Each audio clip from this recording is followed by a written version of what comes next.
नमस्कार दोस्तों, एस्ट्रो प्रदीप में आपका स्वागत है। साधकों, आज हम बात करने वाले हैं आत्मा की 7 अवस्थाओं के बारे में। तो आइए जानते हैं। देखिए, वेद अनुसार जन्म और मृत्यु के बीच और मृत्यु से जन्म के बीच 3 अवस्थाएं ऐसी हैं जो अनवरत और निरंतर चलती रहती हैं। वह 3 अवस्थाएं हैं जागृत, स्वप्न और सुषुप्ति।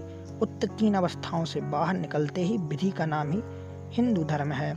यह क्रम इस प्रकार चलता है, जैसे जागा हुआ व्यक्ति जब पलंग पर सोता है तो पहले स्वप्निक अवस्था में चला जाता है, फिर जब नींद गहरी होती है तो वह सुषुप्ति अवस्था में होता है।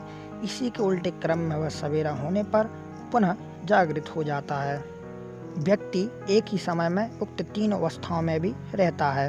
कुछ लोग जागते हुए भी स्वप्न देख लेते हैं, अर्थात वे गहरी कल्पना में चले जाते हैं। जो व्यक्ति उक्त 3 अवस्थाओं से बाहर निकलकर खुद का अस्तित्व कायम कर लेता है, वही मोक्ष के, मुक्ति के और ईश्वर के सच्चे मार्ग पर है। उक्त 3 अवस्थाओं से क्रमशः बाहर निकला जाता है। इसके लिए निरंतर ध्यान करते हुए साक्षी भाव में रहना पड़ता है। तब हासिल होती है तुरीय अवस्था। तुरीयातीत अवस्था, भगवत चेतना और ब्राह्मी चेतना। जागृत अवस्था ये जानते हैं। अभी यह जो आप हमारा वीडियो देख रहे हैं या सुन रहे हैं, इसी को हम जागृत अवस्था कहते हैं। ठीक वर्तमान में रहना ही चेतना की जागृत अवस्था है। लेकिन अधिकतर लोग ठीक वर्तमान में भी नहीं रहते। जागते हुए अब कल्पना और विचार में खोए रहना ही तो स्वप्न की अवस्था है।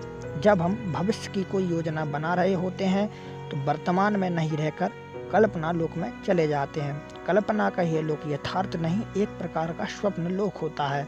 जब हम अतीत की किसी भी याद में खो जाते हैं तो हम स्मृति लोक में चले जाते हैं। यह भी एक दूसरे प्रकार का स्वप्न लोक ही है। अधिकतर लोग स्वप्न लोक में जीकर ही मर जाते हैं। वे वर्तमान में अपने जीवन का सिर्फ 10% ही जी पाते हैं।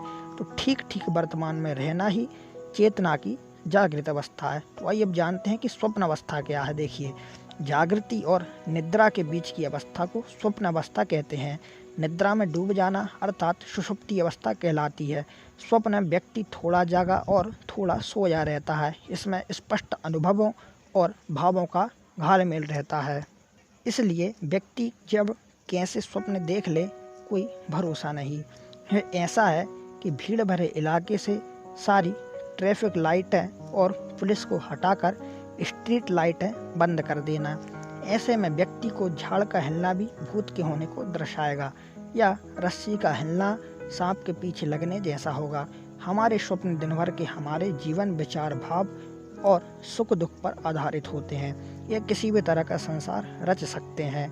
आइए अब जानते हैं सुषुप्ति अवस्था के बारे में। गहरी नींद को सुषुप्ति कहते हैं। इस अवस्था में 5 ज्ञानेंद्रियां और 5 कर्मेंद्रियां सहित चेतना यानी हम स्वयं विश्राम करते हैं। 5 ज्ञानेंद्रियां यानी चक्षु, श्रोत्र, रसना, घ्राण और त्वचा। 5 कर्मेंद्रियां यानी वाक, हस्त, पैर, उपस्थ और पायु। सुषुप्ति की अवस्था चेतना की निष्क्रिय अवस्था है। यह अवस्था सुख दुख के अनुभवों से मुक्त होती है। इस अवस्था में किसी प्रकार के कष्ट या किसी प्रकार की पीड़ा का अनुभव नहीं होता। इस अवस्था में ना तो क्रिया होती है, न क्रिया की संभावना। मृत्यु काल में अधिकतर लोग इससे और ठहरी अवस्था में चले जाते हैं।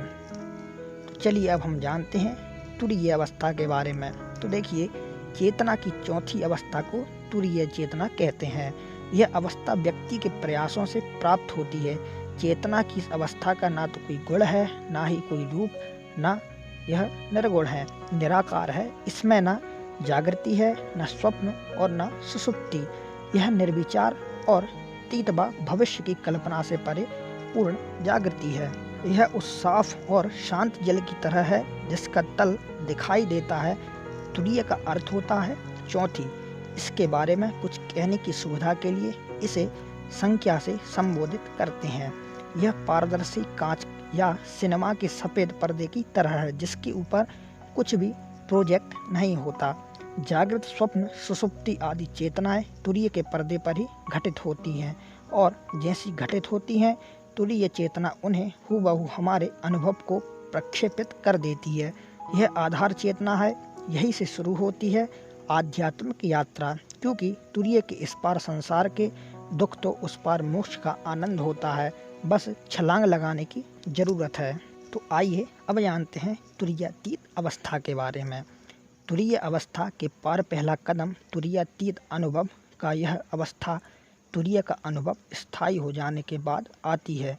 चेतना की इसी अवस्था को प्राप्त व्यक्ति को योगी या योगस्थ कहा जाता है।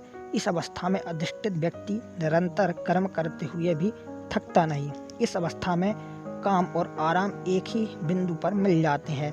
इस अवस्था को प्राप्त कर लिया तो हो गए जीवन रहते जीवन मुक्त। इस अवस्था में व्यक्ति को स्थूल शरीर या इंद्रियों की आवश्यकता नहीं रहती, वह इनके बगैर भी सब कुछ कर सकता है। चेतना की तुरीयातीत अवस्था को ही सहज समाधि भी कहते हैं। तो आइए अब जानते हैं भगवत चेतना के बारे में। तुरीयातीत की अवस्था में रहते रहते भगवत चेतना की अवस्था बिना किसी साधना के प्राप्त हो जाती है। इसके बाद का विकास सहज, स्वाभाविक और निष्प्रयास हो जाता है। इस अवस्था में व्यक्ति से कुछ भी छुपा नहीं रहता और वह संपूर्ण जगत को भगवत की सत्ता मानने लगता है। यह एक महान सिद्ध योगी की अवस्था है। अब आइए जानते हैं ब्राह्मी चेतना।